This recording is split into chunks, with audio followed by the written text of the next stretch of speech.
Hello, it's Nikki. So today I want to talk about quite a controversial topic. And before you go, whoa, Nikki, what are you trying to sell me? Please know that I'm simply opening up this conversation because it's brewing, my friends. Oh my goodness, this time of year is always so... Well, it's just bubbling with it, isn't it? Like, make the end of this year the best year ever. Go into next year strong. Do this, do that, do the other. But I tell you what, given the year that we've had, 2020, nobody is talking about the best decade ever, are they? Can you remember in January, everyone was like, this is going to be my best decade ever. That kind of went out the window on about March the 9th, didn't it? Nobody was talking about it. But I want to talk about investing in yourself because it can feel a lot of pressure. Social media, people on the internet, everything can feel very busy at this time of year. And it's important, not only for me, but for you to make decisions that feel really good. Because when they feel good, you're more likely to do good and actually get your return on investment, which is ultimately what it's about.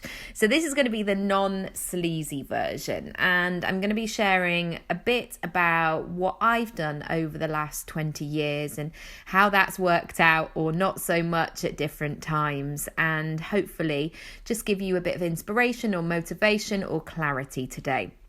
Okay, the first thing that I need to say very upfront is this sense, can you hear the deep breath? This sense that if you're not investing in yourself, you're not serious. Now, 2020 has thrown up that phrase, isn't it? That we're all in the same storm, but we're all in very different boats. And it's important when you're looking at where you are right now, to make the step that's going to work for you. And those steps might be, I need to put food on the table for my children. Oh, am I going to cry so early? I need to put food on the table for my children. Or, actually, I only had 100 quid left in my overdraft before I made this move and invested in this program. That might not be the most sensible thing to do right now. And marketeers will convince you that that is what you should do. Come on in, be bold. Are you serious about your life? All of these big tactics, which might make you feel less than good, acceptable, normal, unless you do it. I'm really serious when I say this. You need to have the basics in place before you invest. So any financial advisor, and believe me, I watch many, will always talk about being able to have cash in the bank before you suddenly plow loads of money into a company that you don't know about and that you can't access any of that investment until later down the line. You can only do those things if you know that you can do your food shop for the week. And there's nothing sexy about going, yeah, I've got investments all over the world in these companies, these startups, if you can't buy petrol or you can't feed your children. So that's the first thing I want to say about investing, is that it may be a stretch at times and it may feel out of your comfort zone. And when you buy a course or you work with a coach or you bring somebody else on or you outsource something or you buy something for your website, whatever it might be, sometimes you will have, and often actually 99% of the time you will have that, oh my goodness, I've never spent this much money on anything ever before. Is it going to work out? Am I, feeling all the feels? But please only do that if it feels like it could be doable. So one thing that I always do when I'm making an investment is I do the numbers. I mean, it's very straightforward. I'm not saying anything profound here. I do the numbers. How many things or services or products is it going to take me for me to make that money back? What do I need to do practically? How many more things do I need to sell in order to make that work? And if I suddenly was like, I've got to sell 100 hours of coaching per week in order to make this work, it's probably not going to work because I haven't got an extra 100 hours willy-nilly just to throw into the mix. So I want you to know that it's very serious.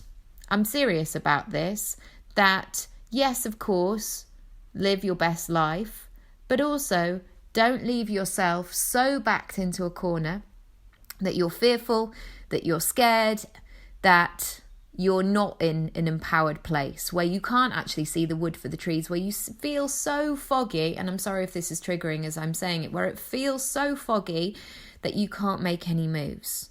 No, it's fine, because all those entrepreneurs out there who are going, hi guys, I just did my first 100k launch, they're not worried about you.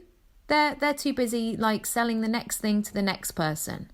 And they may be worried about you actually. Sorry, that's a very sweeping statement. But in terms of those moments of you being able to put food on the table, those things are important, your basic needs. And do not let anybody else tell you otherwise. So let me share a bit more about my journey. It always sounds very indulgent when I say this, like, let me tell you more about me. But it's my podcast and I only have my own experience in this way. And I have to be really careful about what I share in terms of clients. So I've had my personal brand for the last 20 years. So I would say that I first really started when I moved to London when I was 18 and I went to drama school. And my drama school was as such that, and actually they didn't necessarily implicitly say this, but this was the mindset shift that I made. As soon as I was in drama school, day one, I was like, right, let's get this party started. I am now, as far as I'm concerned, I'm an actor in training, but I'm a working actor. Because I was at a place which I was really lucky to get into, / work really hard, to get into at a point where we had lots of working professionals. So it felt very, It felt very nurturing, but also expansive. That's the word that I want, is that we weren't just stuck behind desks. It felt like people were in the industry, people were in and out, people were doing stuff, and we couldn't technically cast, but I did a couple of TV jobs and various other things whilst I was there. So I really had that mindset of, I'm here to get this party started, because let's face it, in my small village in Lincolnshire, for many, many years, I had no access to anything. And that's not such a bad thing, because it made me really dream big and want it badly. But yeah, by the time I finally got here, I was like, yes, let me in the door.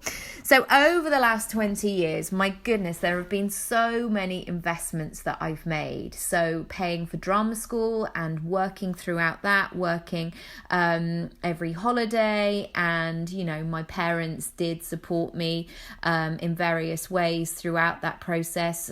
There were fees to be paid, but I was very much in that mix of contributing and making sure that I could live. And yeah, I wasn't one of those people who just every holiday was like, I'm just going to sit and watch telly. I was doing the thing. And in my second year, I actually stayed in London because I thought I could earn more money down here. And I managed to build up some savings in order to support my second and my third year. And certainly as an actor, I've had to keep really sharp. So I've always invested in camera equipment, in headshots, in my website, in classes, in refresher courses, meeting casting directors, all kinds of things. So by the time I came to train as a coach in 2012, I kind of was in the mix that I knew that I would have to do those investments. And I did, big time. So I signed up to my coaching course. course. I did B School back in 2013, if you're familiar with that, which is Marie Forleo's 2 grand course all about marketing and various things. I did another course with Emily Williams, which was all about money, which I still access now actually, because I really needed help with it. I really had a lack mentality. I knew that I wanted to make some moves, and it just wasn't happening, and it felt really counterintuitive actually to invest money in trying to figure out how to work out money. But it was really great, and it's something that actually Matty and I have worked through. You know, we're in the process of working towards buying our dream home, and we need to be on the same page with these things. And sometimes you just working something through with somebody else, you both gain from it because you see it from different angles.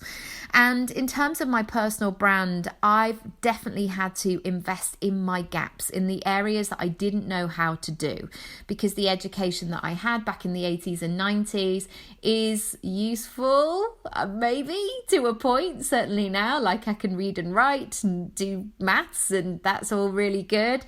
But a lot of the digital world, a lot of how I'm spending my time these days is not covered. So I've had to learn it. And I think making that moment of acceptance has been really key, because so many people will say, I don't want to invest in my business. My goodness, it's so expensive to do that. I don't have the money or the time. And they're very much in that, oh, don't make me do that. But you know what? I think this is the part of growing something, is that you are going to have to take care of it. A plant, for example, that I have, it's gone to stay with my mum for a little while because my mum's got this lovely sunroom at the back of her house. And I said to my mum, I think this plant needs a bit of your house. Like I've seen it from afar. I've seen the plant action that's been going on. My mum actually has this plant that her mum, my granny, gave her. And it's one of those that every time you think it's not going to flower again, it does. And it brings a lot of comfort to all of us. It's like every year suddenly, sorry, I'm getting really emotional, but it's like my granny kind of comes back and pops up and says, I'm here. And anyway, that went on a different track that I was not expecting. But anyway, we're back in the room. So I took my plant to my mum's and I just said, would you mind giving this a bit of a change of scenery, a bit of your water, a bit of your sunlight, and maybe putting it in the mix with other plants and see how it goes? And she was actually saying it's really thriving and it's suddenly got some new flowers on it and all of that sort of stuff. And that's how I see my personal brand, that there are certain things that I'm going to gain from staying in the same position year on year, being predictable, knowing my seasons, knowing that I flower in the summer and I go quiet in the winter, and January is a really busy month for me and July not so much. Like I could stay in that place of being predictable. But that doesn't work with everything that's going on in the world, because suddenly the world feels very unpredictable. Those trends that say marketers guaranteed year on year, like this is the predictable way that people consume stuff, or this is the predictable way that people live. 2020 has thrown all of that up. So all those things of being predictable year on year, actually, they don't really work. And what I want to be is this robust but nimble, but have the ability to pivot as and when, to be like that plant who goes, hey guys, I'm gonna go down the road for a bit. I'm gonna see what's happening there. I'm gonna hang out with some of the big guys and the plants, and you know where the analogy is going with this. So that's kind of how I see my personal brand. And there are times when, and I think this is important to go back to even sort of like the basic needs that I was saying earlier. There have been times that I haven't been at a stage of growth. I've been at a stage of consistency. So when I had Luna, my daughter, back in August 2019, I was invited to become part of a mastermind. And the marketing was quite aggressive, actually. And I don't say aggressive in a violent way, but just quite, hi, are you going to do this? What are you going to do? Da, da, da, da, da. And at that point, I had a 3-year-old and I was very hot. I was very big. I was very pregnant. And actually, I didn't need to be doing a mindset mastermind or whatever it was. I needed to have clarity. I needed to have stability. I needed to have cash in the bank that I could easily access if I needed to stay in hospital for a bit longer, or, if one of my kids suddenly wasn't well and I needed to do something different. That's what I needed. I didn't need to be expanding and accelerating my mindset and doing all of these things. And I think that's really important to realize as well. There are some times where you just have to put one foot in front of the other, where you actually know what you need. However, that being said, 6 months later, so January, I found myself signing up to work with a coach for a year. And I didn't think that I would be doing that because when I had Oscar back in 2015, I think it took me about 2 years. Oh my goodness, about 2 years to feel sort of semi-normal again. And I say normal, loosely, the new normal, where for the first 6 months, I barely felt like I could make a sandwich. And even leaving the house and all of that, it felt such a flipping big deal. So to then have 2 children, a 4-year-old and a 6-month-old, and to be going, yeah, I'm going to go all in with this. I'm going to spend more money than I've ever spent in my life, even though technically, I'm in that first fragile year of having a baby. I had energy for some reason. I had clarity. And definitely there have been times throughout the year when I've suddenly gone, when lockdown first hit, I was like, oh no, have I made a big mistake here? Making this commitment for this huge outgoing every single month. But I had to trust in the process and I had to say, no, it's going to be a great decision and it's all going to work out and it's all going to be fine and these things. And I think this is important as well because I'd chosen wisely. I knew that if I put these principles in place, I'm going to have that return on investment again and again. And that's, we'll come to this a bit more in a little bit, but that's where I needed to be. So I didn't need to know how to do something that was just going to be a one-off thing. I'm looking at building this thriving personal brand and continuing it for it to grow. So yes, the next thing I want to say is the money was not readily available. And this is an interesting point that so many of us think we will invest when we have this big chunk of cash that we don't know what to do with. And sometimes we might get lucky. Lucky is a weird word to say.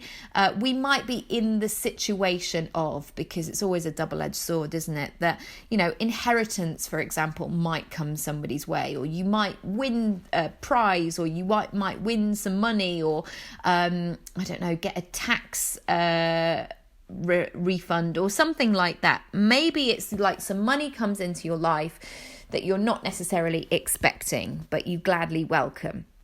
But I always work on the basis in terms of, instead of just waiting, and again, it sounds so weird if you're just waiting for that lump sum of money. It's like you're waiting for somebody to die, which feels very inappropriate and very weird to think in that way. But and please know that I'm not saying that I'm doing that by any means. In fact, I'm doing the opposite. I always go into the place of right, if I want to do this, how do I make it? How do I make this money? What do I need to do? Who do I need to be? And what do I need to have in place in order to make this happen? And even though this commitment that I've made in 2020 has been a massive, massive stretch, and it's felt really stretchy, it actually hasn't been about the money. It's about making the commitment. And this is what I want to say is so many marketeers will tell you that you have to make an investment of money of like 50 grand, or a 5-figure investment in order to make it count. Now, I will say that spending a big amount of money per month did put fear into me. But it also made me realize, gosh, right, I've got to make this work now. I've actually got to do the things that I say that I'm going to do. I've actually got to participate. I've actually got to deliver. Actually got to see what is going on and be really intentional about this. So guess what's happened this year? I've actually done the things. I've actually done the work. I've actually increased my income, etc. So for me, even though I guess I've bought things, and sometimes I bought something that's been 20 quid, but I tell you what, it changed my business because it was exactly what I needed.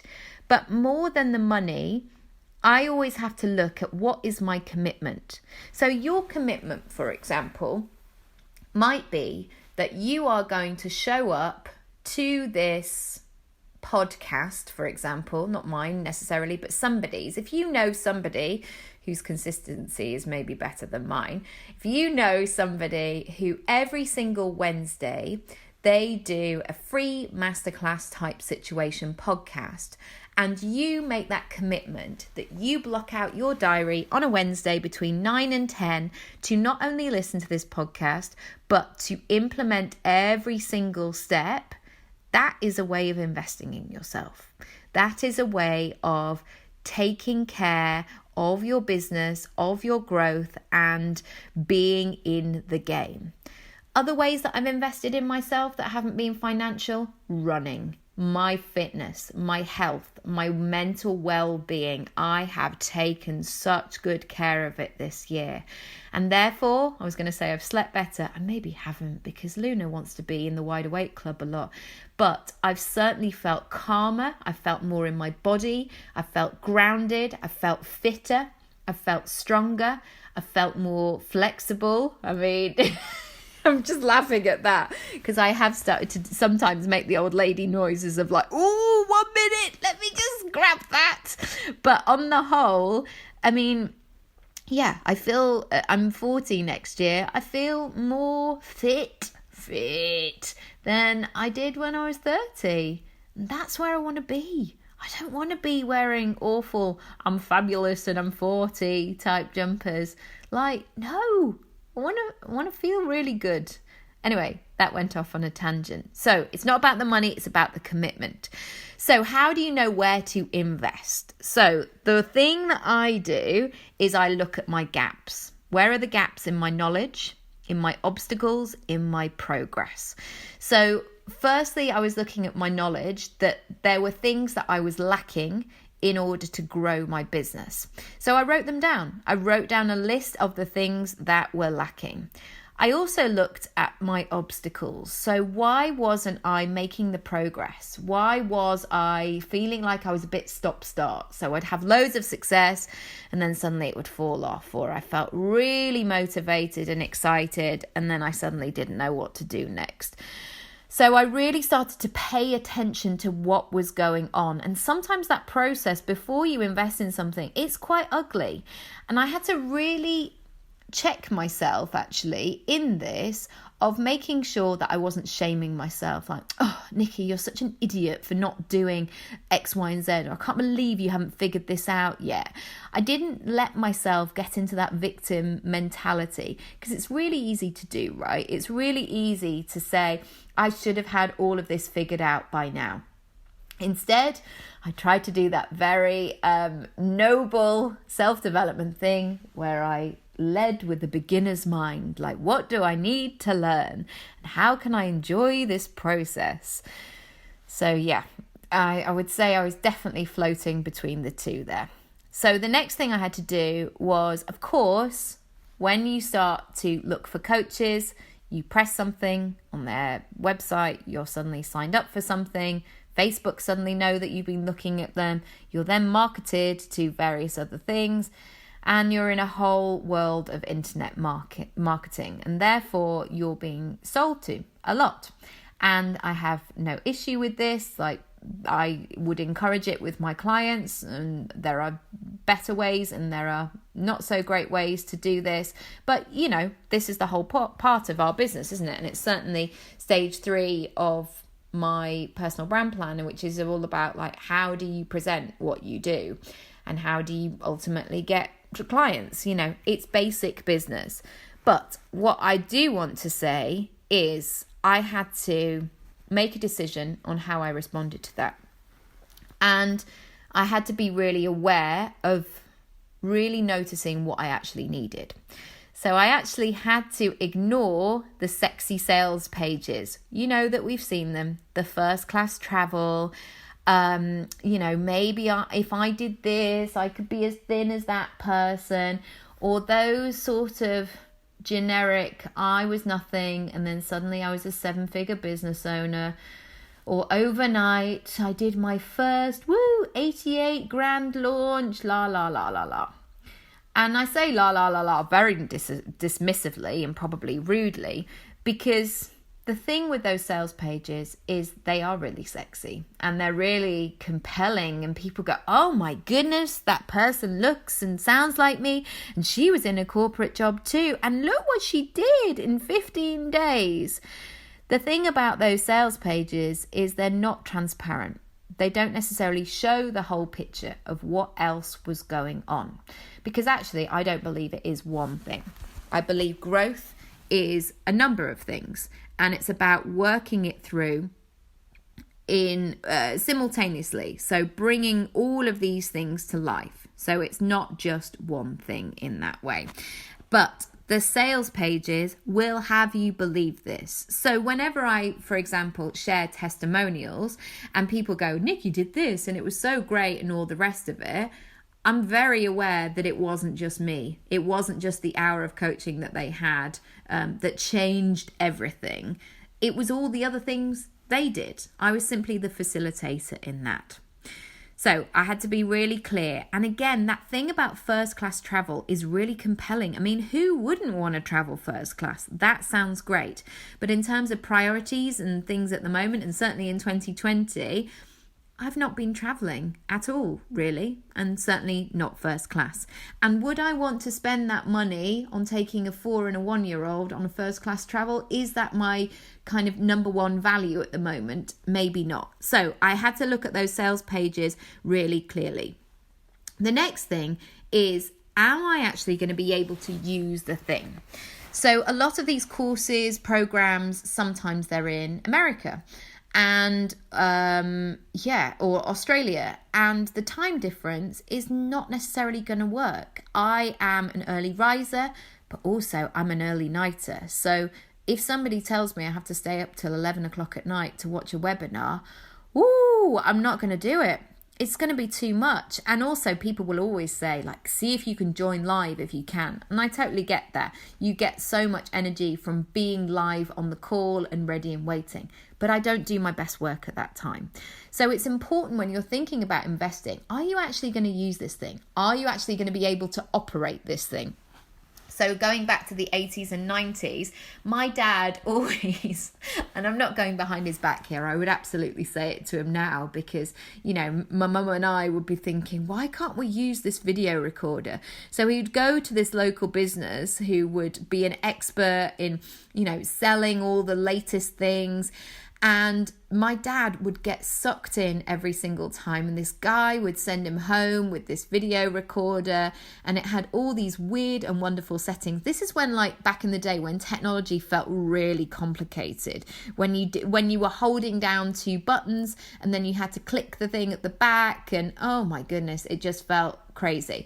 But what would happen is my dad would end up buying this very fancy video recorder. We'd get it home and we'd only want to just record or press play or put, I don't know, the sound of music in the video recorder anyway. It wasn't necessarily something that was going to be optimized in that way. So that's a very long and roundabout way of saying, are you going to use the thing that you're interested in? This is another thing that may resonate, and you have to be really careful with this situation. Are you going to enjoy the process? Now, I can say this as a 39-year-old woman who has done a lot of self-development, who I'm very self-aware, I'm very instinctive, and I give myself permission to listen to my intuition and what I need and want. Woo! That's bold, isn't it? I have zero interest in being shamed or being broken down to be built up, or to put myself in an unsafe position, or for somebody to go, I'm going to tell you about yourself, Nikki Raby. I'm going to tell you about yourself. And I'm going to let you know exactly what I think of you. I have no interest in that at all. And there are so many people out there bringing their own ego, their own baggage, their own stuff, their own I don't know what to the table, and using that to help, in bunny ears, other people. No. I don't use those tactics with my clients. I don't show up in that way, whether I'm filming or podcasting. I am not about that life. Actually, for me, kindness leads always. Integrity, warmth, compassion, empathy, all of those words. So I have to be really careful that I am going to be working with the right person who, yes, of course, is going to nurture me and is going to grow me. And sometimes it does mean like, Nikki, like, for example, my coach said to me, Nikki, feels like you're making this complicated. Do you agree with that statement? If you do, why might this be the case? And she said it with a smile, not with judgment, she wasn't sneering, but she was giving me the permission. And I knew that. I knew that I was making it complicated. I knew that I was doing way more than I needed to. And we both had a sort of secret smile to each other of like, yeah, okay, you've caught me out. And therefore, it actually made me do something with that realization. I was able to step back and go, gosh, do you know what? I am making it complicated. And do you know why? It's because I'm really scared. I'm really fearful about doing this. If somebody had stood up and said on a webinar, right, Nikki, these are the results that are not happening and this is why, and you should have done this. If they'd shamed me through that process, I would have just retreated. I'd have cried in a heap. I would have wanted to go, well, none of it's working. And I would have wanted to move back in that way. So enjoying the process has to be key too. Next, what's on your wish list so you can ask the right questions? So you might get on a discovery call with somebody, and the person, if they're experienced, who does discovery calls, they will have a sales patter, script, whatever they want to do. I actually don't have any of those because I try and lead from a place of like, let me listen to what you actually need. And if I can help you, I will. And if I can't, then hopefully I'll be able to send you in the right direction. But it's really important in those types of situations that you have a list of requirements so you can almost do your own checks and balances where you go, is this going to be, or because otherwise what can happen is not that you get sucked in, because I would like to think that people lead from integrity. That's what I would like to think about. But, you know, it might be that suddenly you're led on a path and you end up paying a deposit on the phone and then leaving and going, oh no, I don't think I meant to do that. Oh no, I'm not sure about this. The next thing I want to say is, where else do you need to invest? So I try and look at my business as a living, breathing thing and be open to the fact that if I invest in a coach or in some kind of next level situation, I'm probably going to have to make investments elsewhere. So for example, when I started to become more visible, I knew that in order to show up all the time, I would have to invest into like more of what I was going to wear. So I had to really think about where I was going to spend that money and what I was going to do and what I needed to do to be part of my brand. Likewise, when I upgraded my website, I knew that I would therefore have to invest in some photos and thinking about things in that way. So where else do you need to invest? See what you can get from one point of investment, but also it's okay to, I guess, not imagine like one bit of pot of money that once it's gone, it's gone. Money is a renewable source. You can create more of it. So I know that that's really obvious, but I just want to give you full permission, because sometimes that pressure at the point of purchase to go, oh my goodness, I've only got this one thing. So, I think this came from a lot when we were growing up, isn't it? Like you might have a fiver that you can spend in the toy shop. So you have to make a really good decision around this. Otherwise, like it's gone forever and you've messed up spending that fiver. No. We're all adults. We can all make really great decisions and you can create more money. There. Okay. The next thing, or the final thing I want to say is how my investment has helped my clients. So it's always a question for me when I'm thinking about working with somebody, what are they doing in order to grow their business? And it's a question I always ask, like, what do you do?